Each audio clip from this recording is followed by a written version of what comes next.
Alright, so this is the lecture number 101 in our DSC series, and we are solving the problems related to recursion and backtracking, and this would be our, I think, 12th problem in the recursion. Yes, it is 12th. So for now we are solving we would be solving this particular problem, which is first index of element into a array. So let us see how we are going to approach it.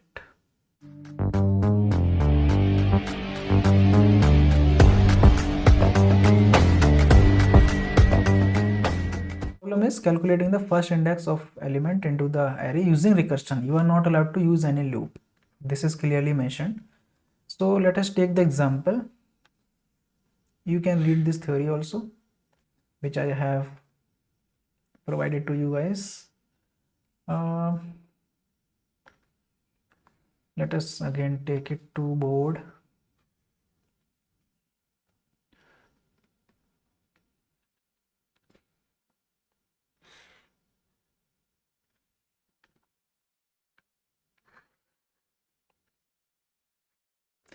Fine, this is the example.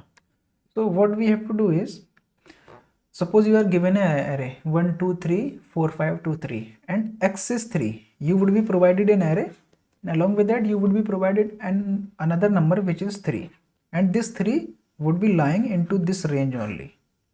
Not range, this element would be existed into this array, or there might be a possibility that this would not be existed. I was wrong. There might be a possibility that this number would not be existed. Fine. So what you have to do, let us you have this array. Let us write here 1 2 3 4 5 2 3. So what are the indexes for this array? If we will denote these element into array, so what are the indexes? Indexes are 0 1 2 3 4 5 6. So what you have to do, you have been provided x as 3. Fine. So what are the indexes of 3? It is 2 and it is 6 also. So what you have to do is, you have to return the first index of 3 from this array. First index is 2. Like, what was the first occurrence of 3? Where the 3 was occurred first time. You have to return that. So 3 is existed onto this particular second index, then you have to return from here. If there was not, like if we were having 6 here, so this would be our answer, 6. Why 6? Because 3 is occurred at 6th index. So this is the question, and I want you to try this question at your own, because we have already solved around 3 problems on this strategy. We are solving the problems related to arrays. So array problems are similar kind of thing. We have to pass one index and kind of array. You can see we are passing index and array and the extra element, which is x, which we have to search. Fine. So I hope you can do that, but let us try my solution if you are not able to do that. So again, we will solve this question using faith and expectation mechanism. First is expectation, second point is faith, third is meet our expectation with faith.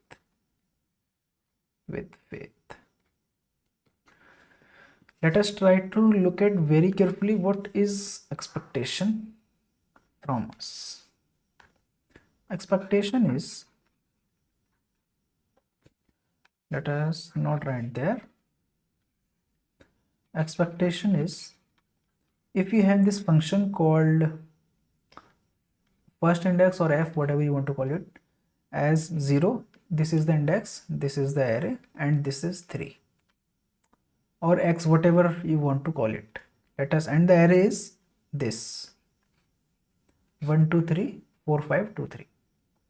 So what it will do, it will compare all the elements from the array, or it will iterate all the elements from array. So like when first time it will find the 3, then it will return from here. So what it will do, it will compare all the elements, this is the expectation, and return the first index. This is my expectation. But my faith is, I am having faith, which is, if I pass like plus 1 index into this, with the same array and the same x. So what it will do, it will compare all the elements from 1 to, like from first index to at the end of the array. Let us say this is the array 1 2 3 4 5 2 3. This will compare these many elements because I am passing index as 1, and will check whether this 3 is existed. Whenever it will find first time 3, then it will return the index for that. So this is my faith. Then this will compare from 1 to end, which is 2 3 4 5 4 5 2 and 3. It will compare these elements, and it should compare 1 2 3 4 5 2 3. It will exclude this element. Fine.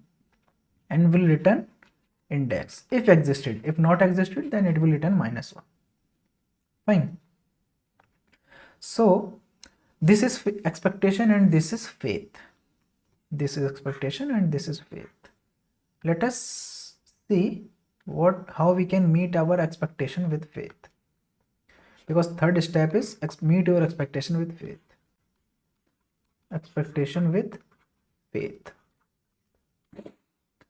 So expectation was f of 0 of ARR of 3. ARR is nothing but these elements. Should compare all the elements, but these are the elements. So my faith is it will return me the index of this element if existed. If not existed, then it will return -1. So faith is f of 1 0 plus 1 or 1 ARR with 3. It will return me the index if existed. If not existed, then it will return me the -1. So before comparing these element, if I compare my element, then whether this element equal to this, the element for which we are searching for the first index. If this is equal to this, then do not make the call. Like if you have this 1 2 3 and you are searching for the first index of 1. So I will check for the first element. If my element is equal to 1, yes. So if this is equal to, that means this is the first index. If this is the first index, then what, like there is no mean to check for these elements.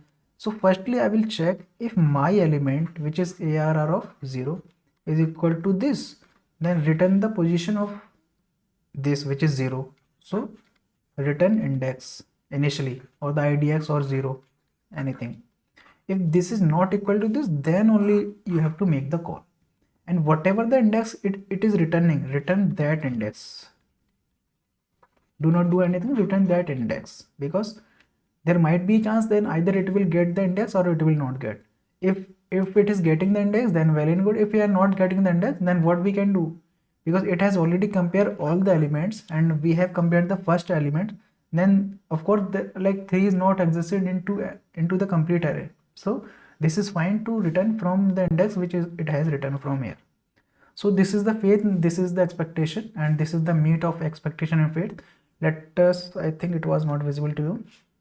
I hope it is visible to you guys. So this is how we are doing. And if this is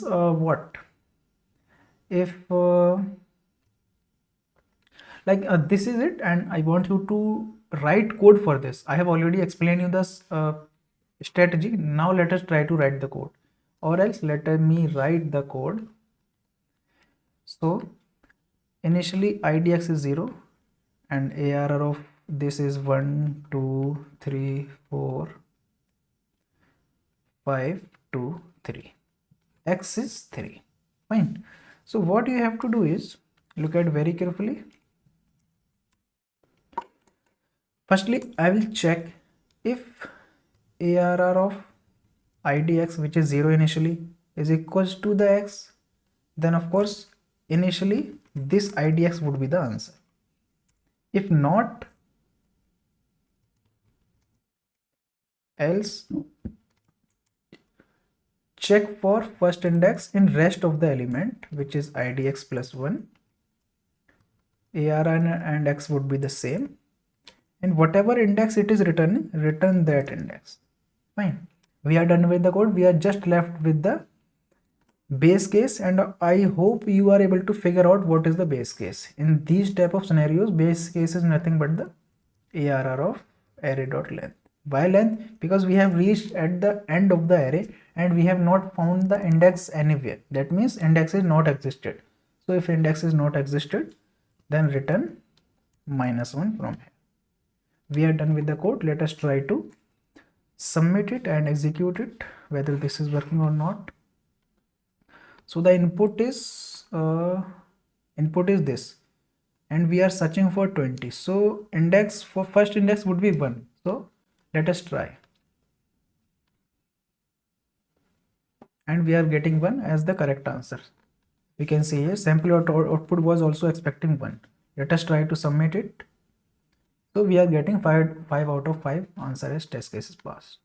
So let us try to analyze it, because recursion problem requires the analysis, and if you don't want the analysis, then you can leave from here. You are done with the code as well as the explanation. Now I will just analyze the code, why it is working and how it is working. If you want to stay, then no restriction. So the array is this: 1 2 3 4 5 2 3. The stack is something like this.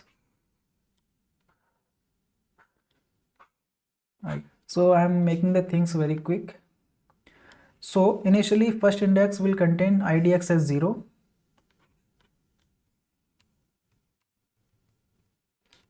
So idx as 0, and array and x would be the same. So I am just taking 0. Fine. Let us x is 3 and array elements are these. Fine. So 0. If idx is equal to array.length, no, it is not. So make the call. No, do not make the call. Firstly, you will have to check whether ARR of 0 is equal to the x. ARR of 0, 1 2 3 4 5 6. Yes. So if it is equal to 3, no, it's not. Then it will make the call to idx plus 1 for f of 1. Now again f of 1, which is index is 1 now. Is index is equal to the array.length? No, it's not. So, and if it is not equal to, then either it is equal to the x. If 2 is equal to the 3, no, it's not. Then it will make the call to f of 1. F of 2 actually, because we are writing idx plus 1. It was 0, it was 2. So if idx is 2, we'll check if 2 is equal to array.length. No, it's not. If ARR of 2 is equal to x, let us see. ARR of 2 is 3 and x is also 3. Yes, it is. So we have found our element. That means this would be our first index. So return idx from here. If you will return from here, then this condition would not be executed. So what is the value of idx here? 2. So 2 would be returned from here. So if 2 would be returned from here, then f of 1 would get 2. So if you can see here, this is the most important point of all, of all the complete video. We got 2 from f of 2 at f of 1. So this function returned 2. So here what we are doing, we are not doing anything, we are just returning 2 from here also. So this will also return true to f of 1.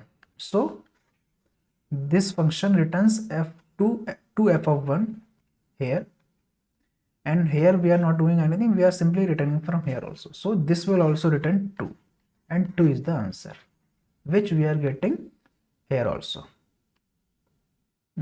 Let us try to compile it. Okay, so here we were searching for 20. Let us try to search for 50. Then we will see that we are getting 2. Do not worry on that. Yes, we are getting 2. So I hope I was able to explain you the concept of this calculating the first index. So if you have learned anything from this particular video, please do consider to subscribe to the channel also, and please do like the video also, because I'm going to upload the more content related to DSA. So that's it from my side for this video. We'll see you in the next one. Thank you.